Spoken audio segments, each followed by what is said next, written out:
If I'm being honest, my life really isn't where I thought it would be this time last year. And for a long time, that's made me feel like I was falling behind and like failing. I mean, my friends are getting engaged, buying houses, they have babies, and me, I just got out of a 4 year relationship. Well, not just, it's been like 7, 8 months. But I was forced to walk away from a life that I had built for 4 years and the life that I envisioned for myself for many, many years after that. And so this year I've completely had to rewrite what I thought my life would be. So if you're in a similar spot, just know I get it. Your girl gets it. That feeling of where did I go wrong? Why am I so behind? Or even just like, why the fuck wasn't I good enough? I know what you're feeling. But here's the thing that I've realized, and it's actually really surprised me. Sometimes life has to break you apart and your situation down so it can make you stronger for the chapter ahead. Like, my breakup wasn't just painful, it completely rocked my sense of self. It was a total upheaval. My life just did a complete 180 within the span of hours. It was betrayal of what I thought was real. It stripped away who I thought I was, who I thought I had spent the past 4 years of my life with, and what I thought the future held for me.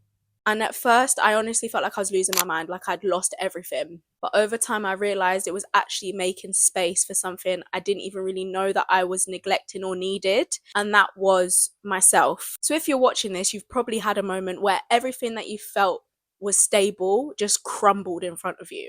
And you're left staring at these pieces, wondering how to fit them back together. And like I said, that is exactly what happened to me. But this is what I learned from that process. Sometimes the pieces have to fall apart, and they will do on purpose so they can come back in a way that fits you and your life better. Not the person you were or the life that you imagined, but the person you are right now. The reset that happened to me gave me the chance to analyze my life in a way that I wouldn't have done in the 4 year relationship that I was in. That reset gave me a chance to stop asking, what do we want? And start asking, what do I want? And that shift, that mental shift, that clarity is huge. And once you get it, it will be like ding, ding, ding, ding, ding.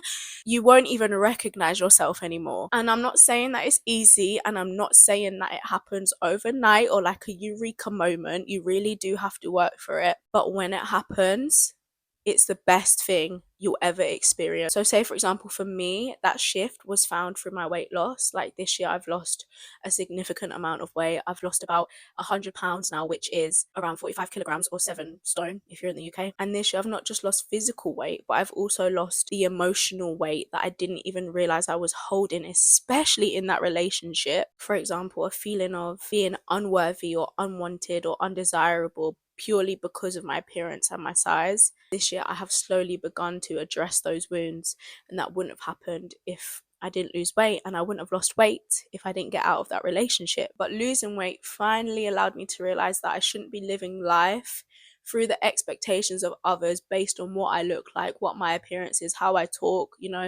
none of these things. My life is for me, and that is it. And that's freedom. There's freedom in that. There's freedom to choose myself, put myself before anyone else, put myself at the forefront of my life, because at the end of the day, my life is for me, and that's it. I'm not worried about who my partner is and what they would think, because I don't have one, and that is a blessing, really, at this stage in my life. But I do want to be so real with you. I'm not sitting here claiming to have it all figured out. I'm still in that messy middle. It's only been 8 months. But I have moved on massively in those 8 months, and my life has progressed in ways that it never did in the past 4 years. Like, I feel like a completely different person. But there are many aspects in which I do feel like I have regressed. So, for example, I'm back in the area I lived before that relationship even started. Like, I tried so desperately to claw my way out of this area. Not that there's anything wrong with it, but I just wanted to start fresh. And now I'm back here, which isn't a bad thing. I just think that's the universe saying, okay, at some point along the way, you deviated onto a path that you really shouldn't have been on, and we're just going to bring you back to the beginning. And then secondly, obviously I'm single. I wasn't single for 4 years. I'm experiencing my 20s really for the first time as a single woman, because that relationship started when I was in my very, very early 20s. And then also I'm trying to build my life from scratch, because as I said, everything that I knew is just now completely gone. It's no longer. but that's okay. And I need to look at it as it's not regression, it's redirection. Because life isn't a straight path, it never has been and it never will be. It's full of twists and setbacks and surprises. But what's most important is how you take those twists and those turns and those surprises and make them work for you. So, here are a few things that really helped me in the past 8 months, and I think they would really help you too, especially if you've gone through something incredibly traumatic or you are just rebuilding your life from scratch. The first one is allow yourself to grieve. Like, it's more than okay to feel angry and sad and frustrated and confused about whatever happened to you. For me, it was a very severe case of betrayal trauma. I had to deal with that myself. Now, don't let anybody tell you that the way that you're reacting and the way that you are processing this is not valid. You are not overreacting. You have been deeply hurt. So, however you process that, you do you, go. I'm not judging you in any way, shape, or form. Cry for hours. Talk about it as much as you need.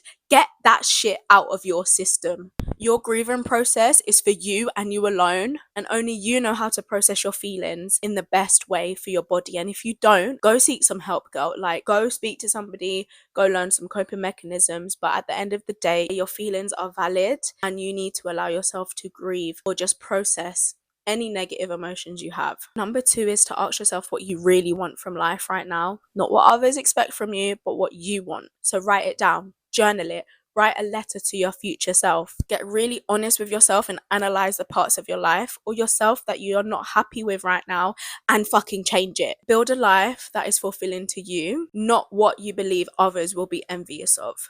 Number three is to focus on your small wins. Some days, brushing your teeth, putting your hair in a bun, putting on a tracksuit and going out for a walk feels like it's gonna end your world. But some days that's all we're capable of doing. And that in itself is a small victory. Always celebrate something that you didn't think you was able to achieve, whether that is passing an exam, brushing your teeth, going for a walk, doing that gym workout. Always celebrate yourself, because that is building confidence in yourself and it will really shift your perspective and mindset on how you look at your life. So that is a must.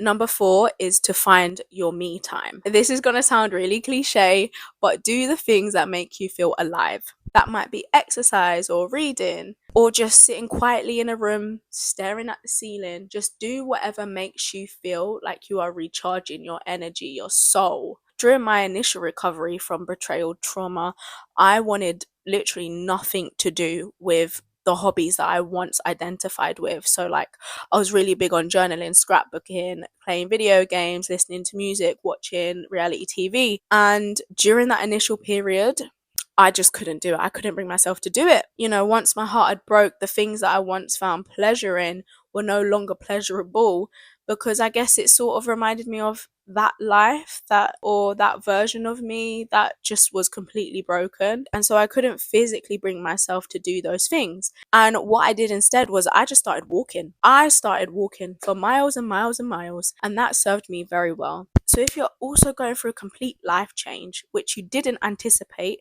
and you can't find yourself finding pleasure in your hobbies, please do not punish yourself for that. Like, your brain has been chemically altered like forever, and so naturally you're going to change a little bit, and so are your hobbies. But don't fret, because those hobbies that I did have interest in, my interest and passion for them are slowly coming back to me the more that I heal, and that's really nice because I do enjoy doing them. I've just sort of grown a new passion for walking, which is very nice. It also shows your growth as a person. Right, so the fifth and final one is surround yourself with people who lift you up.